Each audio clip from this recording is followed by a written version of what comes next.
मित्रों, ये अच्छा अचीवमेंट एटीएस ने हासिल किया है और ये जो व्यक्ति है इसकी पहचान शुरू में नहीं हो पाई थी। कौन है?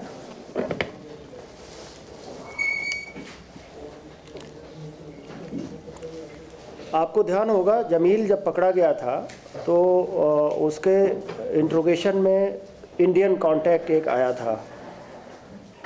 उस इंडियन कॉन्टैक्ट की पहचान नहीं हो पाई थी। खुद जमील भी श्योर नहीं था कि उसका नाम क्या है। उसकी आईडी थी ट्रैवल हक और बस इतने पे मामला रुक गया था। फिर उस केस में आगे अनुसंधान किया गया और बहुत टेक्निकल नेचर था इन्वेस्टिगेशन का, जिसमें जो ये आईओ हैं स्वर्णकार जी, इनको पग पग पे गाइडेंस दिया आईजी साहब ने और एसपी साहब ने। और बहुत सारे कोऑर्डिनेशन के इश्यूज़ थे।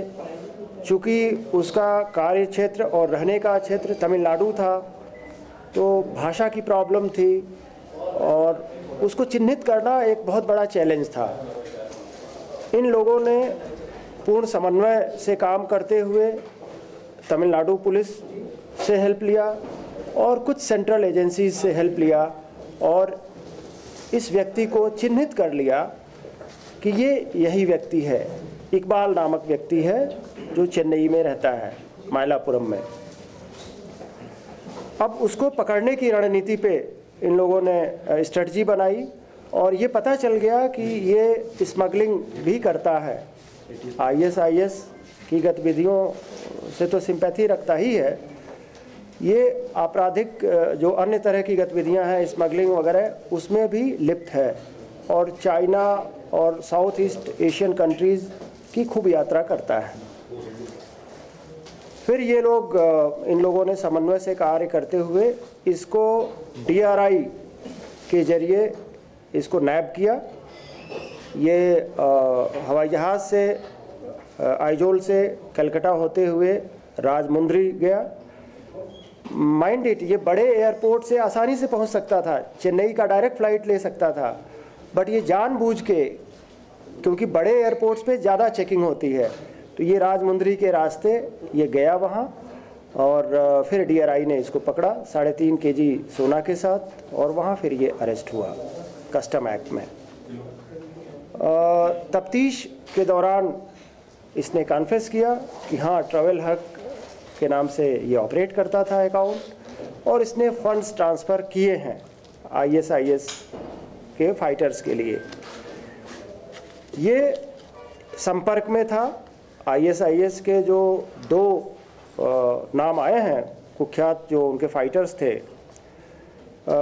अबू साद सुडानी सोमाली और अबू ओसामा अल सोमाली।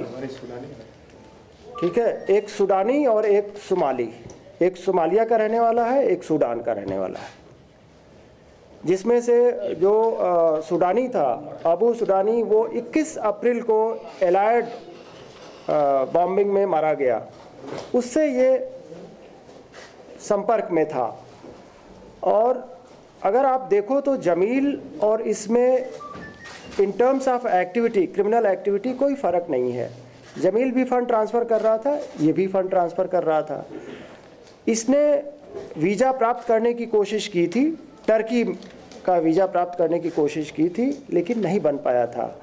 तो ये फिर जमील के ज़रिए फ़ंड ट्रांसफ़र कर रहा था ISIS गतिविधियों को संचालित करने के लिए। जो इनका बैकग्राउंड है, ये पढ़ा लिखा है शख्स और मैरिड है और आइडियोलॉजी से, जो कैलिफेट का जो आइडियोलॉजी है ISIS का, ये खुद प्रभावित हुआ और खुद इसने सर्च करके उनसे कांटेक्ट किया ISIS के फाइटर्स से। उन्होंने कहा कि जमील के ज़रिए फ़ंड ट्रांसफ़र करो क्योंकि इंडिया से डायरेक्ट फ़ंड तुम नहीं भेज पाओगे। तब इसने जमील के ज़रिए फ़ंड ट्रांसफ़र किया। मोटा मोटी ये अभी तक आया है। और 4 दिन के रिमांड पे इसको लिया गया है।